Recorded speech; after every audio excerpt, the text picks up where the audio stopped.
When I tell people I do astrophotography, I oftentimes get questions wondering how it all works. When I try to give a short answer, most people simply don't understand it. This is my attempt at shortening over a year of experience into a manageable length.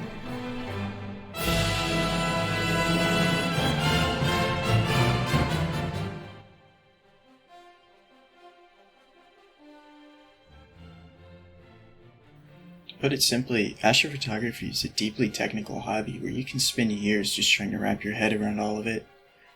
To start off, you must differentiate the two main kinds of astrophotography. These types being wide-field astrophotography, often referred to as landscape or nightscape, and deep space astrophotography. In wide-field astro, as the name suggests, you are taking a wide view of the night sky and generally include landscape in the foreground. This is typically done with a camera and wide-angle lens on a tripod or star tracker. Also, most wide-field images are made relatively quickly, usually in less than an hour. In deep space astro, however, you focus more on individual structures and regions in space. This is usually accomplished using telescopes or telephoto lenses on large equatorial mounts. Furthermore, images using this method often take many hours to complete, and in certain cases, it can take months for you to complete an image. Personally, I fit between wide-field and deep space astrophotography, but I lean closer to deep space. I do this by using a 135mm telephoto lens on a star tracker. This allows me to achieve a zoom level in between a wide-angle lens and a telescope.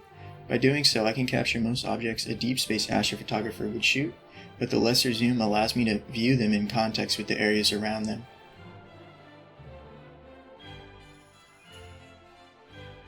Most things in space are incredibly faint, so you will need very long exposures to properly get enough light, but very quickly you will run into a problem.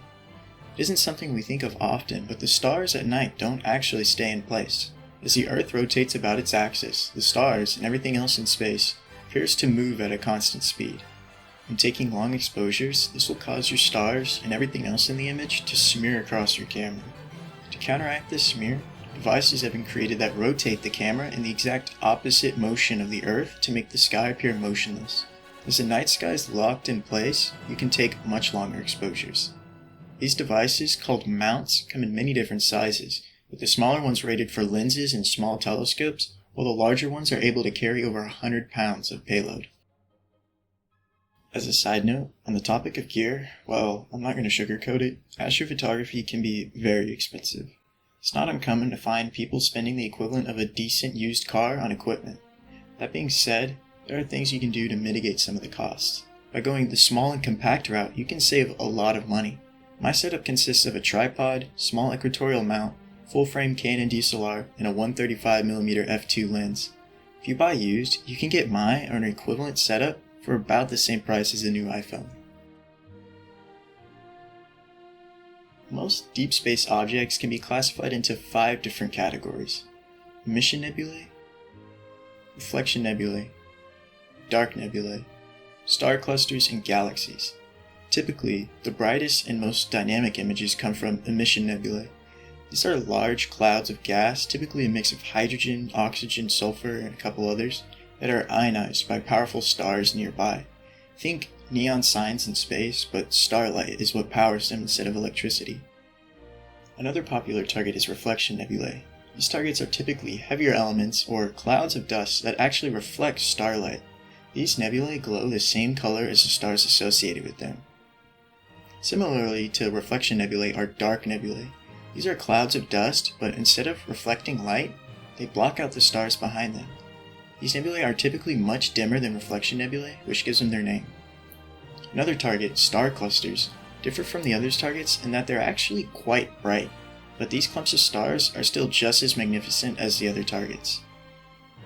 Now, as you might guess, galaxies are quite popular targets as well, but unlike the previous targets, with the exception of certain star clusters, they reside outside the Milky Way. These targets reside millions of light years away, which allows us to look back in time in a sense every time we view them. So now we have an idea of what's up there. How do we find them?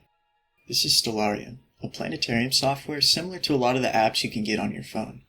In this program, I can visualize how the night sky is going to look at certain times and where objects are in relation to each other. Using the date tool, I can even see how stuff is going to look way ahead of time or even further back in time. Also, I can input my camera gear so I can see how certain targets are going to look without having to manually shoot them. I can tell that if I tried to shoot this target, it would be way too small. But over here, this seems to fill my frame nicely. The default view uses known positions of real targets and overlays set images for each one. This is good for certain targets, but a lot of things aren't visible using this method.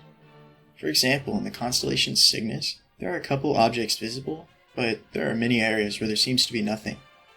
However, if I switched viewing modes to an all-sky survey, I would be presented with a completely different looking region of space.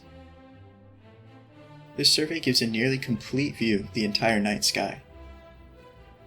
Finally, when I find an interesting target, I can select it and then speed up time. By doing this, I can see how long these targets are going to be up in the sky. By using the framing tool and different viewing options, I can find what targets are best suited for my particular gear. I would be remiss to not talk about the weather, light pollution, and even moon cycles. It is quite simple. If there are clouds, you can't see the stars.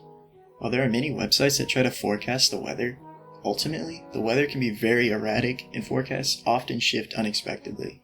It's not uncommon for a completely clear forecast to fall apart even hours beforehand. Also, weather can be quite streaky, with you sometimes getting 5 or 6 days straight without a single cloud, only to be followed up with a month straight of bad weather. We experienced this last summer with Houston only receiving 3 to 4 clear nights over the course of about 4 months. Now, on to light pollution. Light pollution basically acts like a form of noise. It washes out the faint structures of many deep space objects. Only the brightest targets are imageable from my backyard. Aside from star clusters and certain emission nebulae, almost all the deep space targets need to be shot from dark skies. Using a tool like lightpollutionmap.com, you can find places with low light pollution. Luckily, I'm a member of the Houston Astronomical Society, which grants me access to their own private dark site located out near Columbus, Texas. By making the nearly hour-and-a-half drive, I can image under skies literally 1/1000th of the light pollution back home. For example, this image was taken under dark skies. It is 150 seconds long at ISO 800. This image was taken from my backyard, and it is 10 seconds long at ISO 400. The image taken from the dark sky is 15 times longer and double the ISO. This means that it should be approximately 30 times brighter, but the image taken from my backyard is still brighter overall due to the amount of light pollution present in the image. Another aspect of light pollution you might not often think about is actually the moon. The moon basically acts like a giant mirror in space that reflects sunlight onto the Earth. The more of the moon that's illuminated, the more light pollution it casts into the night sky. From home, moon or no moon hardly makes a difference, but at a dark site where light pollution is very low, the moon can make a very dramatic difference on the apparent darkness of the site. The good thing is that the moon is cyclical, meaning that for about a week surrounding the new moon, the moon is either not in the sky at all, or its effect is very minimal, and we can plan accordingly.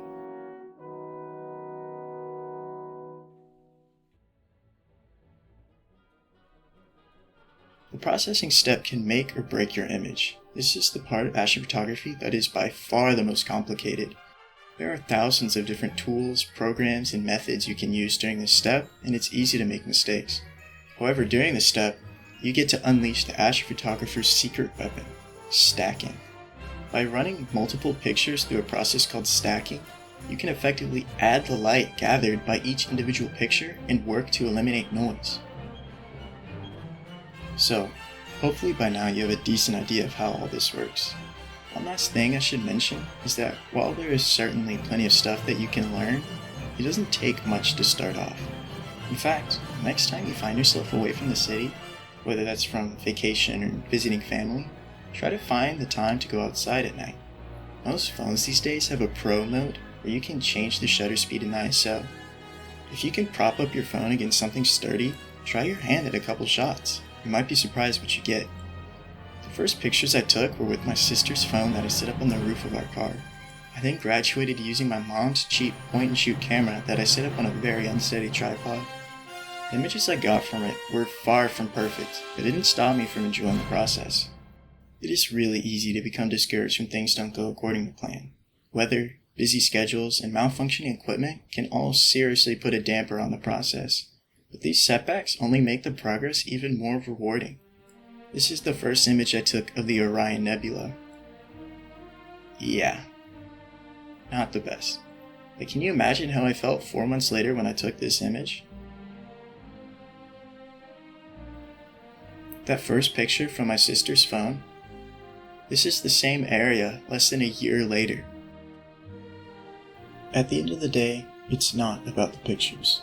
I'm not going out and selling prints of the images I take. I really don't even share them outside of close friends and family. With each consecutive image, I can see my skills progressing, and every time I go outside at night, I truly enjoy the process. The passion I have for this hobby is something I feel I will carry with me for a long time, and hopefully I've been able to share some of it with you. Thank you for taking the time to watch this video. Until next time, clear skies.